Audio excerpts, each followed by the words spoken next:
नमस्ते विद्यार्थियों, आप सभी का हमारे YouTube चैनल में स्वागत है। मैं योगेश प्रजापत कक्षा 9 का वीडियो लेके आया हूँ।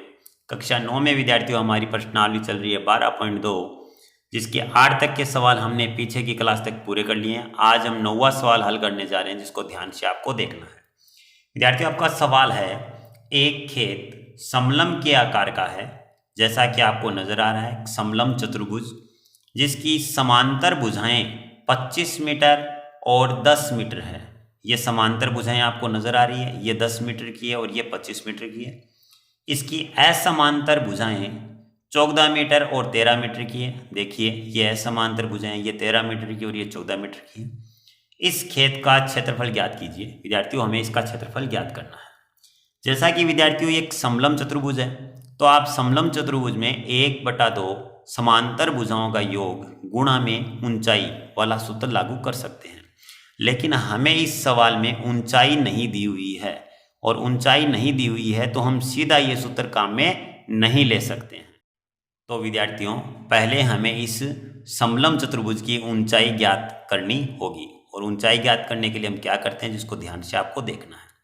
विद्यार्थियों, आपको नजर आ रहा है कि ये समांतर भुजाएं हैं। ये भुजा 10 मीटर की है, तो हमें क्या करना है, इस डी बिंदु से इस साइड से 10 मीटर की दूरी पर एक बिंदु ले लेना है, और इस बिंदु को बिंदु बी से हम मिला देंगे। तो ध्यान से देखिए विद्यार्थियों, हम इस बिंदु को इससे मिला देते हैं।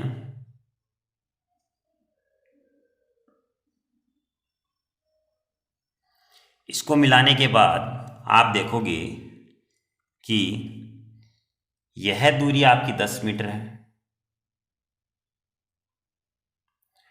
तो ये पूरी भुजा आपकी 25 मीटर है, तो आगे की जो भुजा है वो आपकी बच गई विद्यार्थियों 15 मीटर। जैसा कि ये भुजा समांतर भी आपस में, ये भुजाएं आपस में समांतर भी है, और यह बराबर भी हमने कर दी है, यानी समांतर होने के साथ साथ बराबर होने से ये आपका जो इधर जो आकृति बन गई है, ये एक समांतर चतुर्भुज बन गया। यहां हम एम लिख देते हैं। ये जो आपकी आकृति है विद्यार्थियों डी एम बी ए, ये समांतर चतुर्भुज बन गया है, और समांतर चतुर्भुज में आमने सामने की भुजाएं बराबर होती हैं, तो यह भुजा आपकी हो जाएगी विद्यार्थियों 13 मीटर। ये 10 है तो ये 10 हो गई, ये 13 है तो 13 हो गई। अब विद्यार्थियों, हम क्या करते हैं, पहले इस त्रिभुज का क्षेत्रफल निकाल लेते हैं, जिसकी तीनों भुजाएं हमारे सामने हैं। तो इसमें हम हीरोन का सूत्र लागू करेंगे, इसको ध्यान से आपको देखना है। तो विद्यार्थियों, पहले हमें इस समलंब चतुर्भुज की ऊंचाई ज्ञात करनी होगी, और ऊंचाई ज्ञात करने के लिए हम क्या करते हैं, जिसको ध्यान से आपको देखना है। विद्यार्थियों, आपको नजर आ रहा है कि ये समांतर भुजाएं हैं। ये भुजा 10 मीटर की है, तो हमें क्या करना है, इस डी बिंदु से इस साइड से 10 मीटर की दूरी पर एक बिंदु ले लेना है, और इस बिंदु को बिंदु बी से हम मिला देंगे। तो ध्यान से देखिए विद्यार्थियों,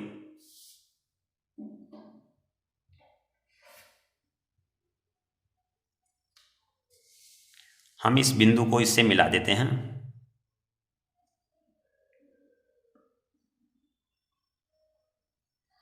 इसको मिलाने के बाद आप देखोगे कि यह दूरी आपकी 10 मीटर है, तो ये पूरी भुजा आपकी 25 मीटर है, तो आगे की जो भुजा है वो आपकी बच गई विद्यार्थियों 15 मीटर। जैसा कि ये भुजा समांतर भी आपस में, ये भुजाएं आपस में समांतर भी है, और यह बराबर भी हमने कर दी है, यानी समांतर होने के साथ साथ बराबर होने से ये आपका जो इधर जो आकृति बन गई है, ये एक समांतर चतुर्भुज बन गया। यहां हम एम लिख देते हैं। ये जो आपकी आकृति है विद्यार्थियों डी एम बी ए, ये समांतर चतुर्भुज बन गया है, और समांतर चतुर्भुज में आमने सामने की भुजाएं बराबर होती हैं, तो यह भुजा आपकी हो जाएगी विद्यार्थियों 13 मीटर। ये 10 है तो ये 10 हो गई, ये 13 है तो 13 हो गई। अब विद्यार्थियों, हम क्या करते हैं, पहले इस त्रिभुज का क्षेत्रफल निकाल लेते हैं, जिसकी तीनों भुजाएं हमारे सामने हैं। तो इसमें हम हीरोन का सूत्र लागू करेंगे, इसको ध्यान से आपको देखना है। विद्यार्थियों, हम लिखेंगे त्रिभुज बी एम सी से,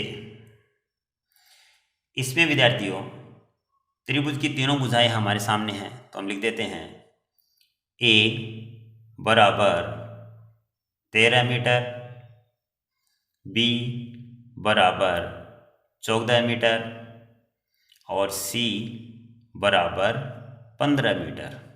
विद्यार्थियों आपको नजर आ रहा है, इसकी तीनों भुजाएं हमने ए बी सी नाम दे दिए। अब हम क्या करेंगे, इस त्रिभुज का अर्ध परिमाप याद करेंगे। अर्ध परिमाप, अर्ध परिमाप को ऐसे लिखते हैं। अर्ध परिमाप का सूत्र हो गया ए प्लस बी प्लस सी बटा में 2। विद्यार्थियों यहाँ पर हम क्या करेंगे, वैल्यू पुट कर देंगे।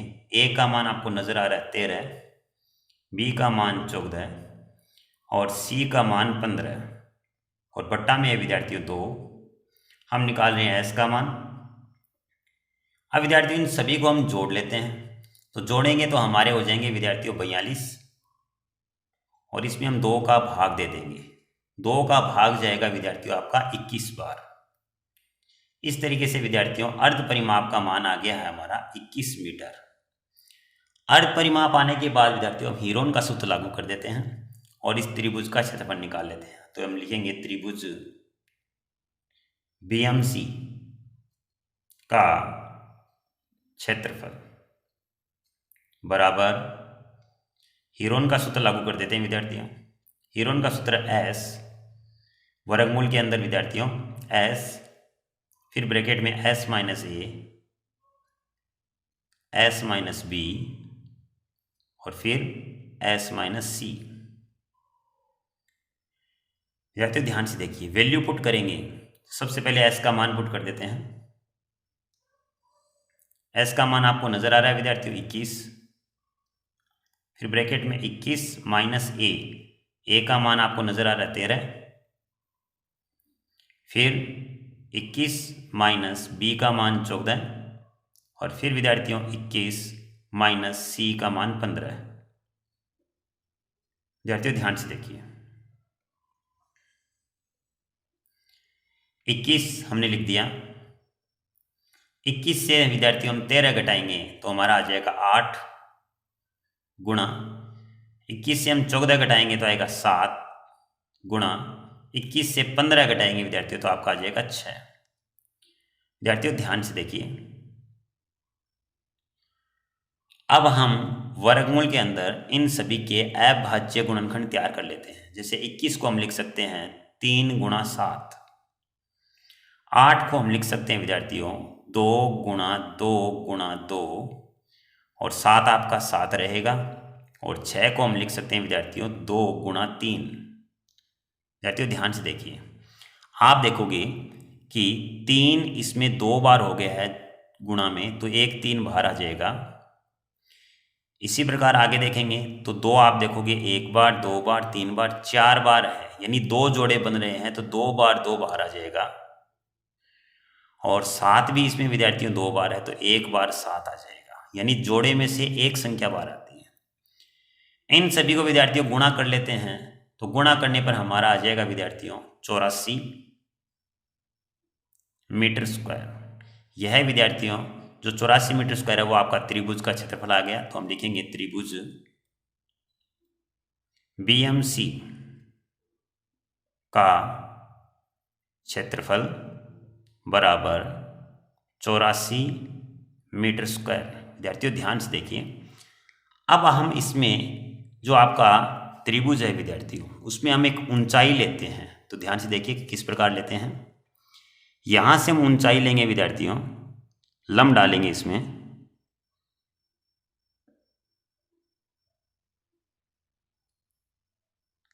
तो ये ऊंचाई तो 15 आपका आधार का काम करेगा विद्यार्थियों। इसमें जो 15 है वो आधार का काम करेगा और ये आपकी ऊंचाई बन जाएगी। इसका नाम हम यहां पर विद्यार्थियों n दे देते हैं। अब हम लिखेंगे विद्यार्थियों यहां पर 1/2 आधार गुणा ऊंचाई। त्रिभुज का क्षेत्रफल होता है विद्यार्थियों बराबर 84।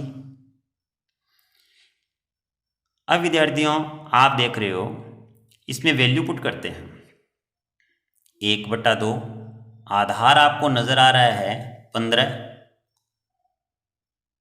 और ऊंचाई आपकी हो गई विद्यार्थियों इसमें BN बराबर 84। अब ये 2 है विद्यार्थियों जो इधर भाग में है वो तो जाएगा 84 के गुणा में, और ये 15 है वो गुणा में है BN के, वो आएगा इधर भाग में। इधर रह जाएगा BN विद्यार्थियों आपकी ऊंचाई है।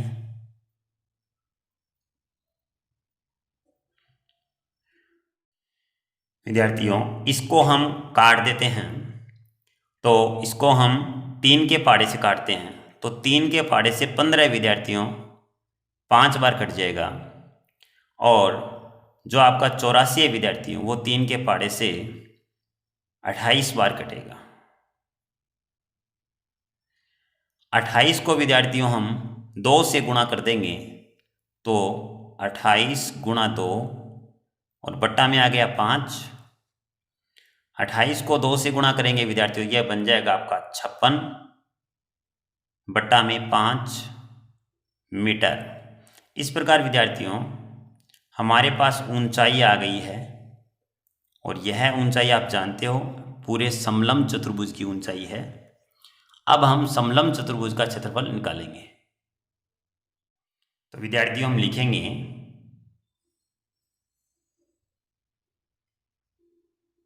ध्यान से देखिए विद्यार्थियों, हम यहां लिख देते हैं कि ABCD समलंब चतुर्भुज का क्षेत्रफल बराबर 1/2 समांतर भुजाओं का योग और गुणा में ऊंचाई। विद्यार्थियों हम समलंब चतुर्भुज जो आपके सामने था उसका हम क्षेत्रफल निकाल रहे हैं। तो विद्यार्थियों 1/2 अपनी जगह, समांतर भुजाएं आपको पता है समांतर भुजाएं आपकी 10 और 25 थी, तो हम लिखेंगे 10 + 25 समांतर भुजाओं का योग हो गया, गुणा में ऊंचाई आपकी अभी आई है विद्यार्थियों 56 और बट्टा में 5, ये बराबर हम लगा देते हैं। तो विद्यार्थियों 1/2 और 10 और 25 मिलकर हो जाएंगे 35, और गुणा में यहां आपका है 56 और बट्टा में है विद्यार्थियों 5। ध्यान से देखिए विद्यार्थियों 5 के पहाड़े से 35 है वो 7 बार कट जाएगा,